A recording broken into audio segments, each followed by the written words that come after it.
Fancy garment and men's wear, शादी ब्याह के मौके पर sherwani, 3 piece, pant shirt. Ayesha Nagar police station के सामने, हजार खोली, मालेगांव। प्रोपराइटर चांद खान। मानव समाचार, मानवता के हक में। नाकाबंदी के दौरान एक मोटरसाइकिल सवार को संदिग्ध हरकत करते हुए कर्मचारियों ने देखा और जब उससे पूछताछ की गई और तलाशी ली गई तो उसके पास से एक गावठी कट्टा और 3 जिंदा कारतूस मिले। उक्त आरोपी नगर जिले का रहने वाला है। उसके पास से गावठी कट्टा, 3 जिंदा कारतूस, मोटरसाइकिल समेत 1,79,000 का माल जब्त किया गया है। चोपड़ा ग्रामीण पुलिस स्टेशन के पुलिस इंस्पेक्टर कावेरी कमलाकर ने कहा कि आरोपी को गिरफ्तार कर लिया गया है।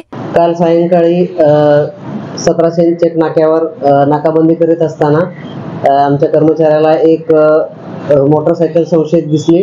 तिला अडवले आणि चेक केला असता त्याच्याकडे एक गावठी कट्टा आणि 3 जिवंत कारतूस मिळून आली आणि 325 प्रमाणे 725 प्रमाणे कलम लावून पुढील तपास मी करीत आहे आणि एकूण माल आहे 1,79,000।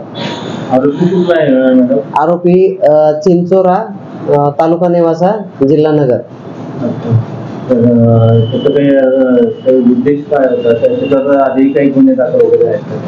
गुन्हे दाखल नाही असं म्हणतोय तो, पण आम्ही तपास करतोय। तपासात काय निष्पन्न होईल पुढे बघू।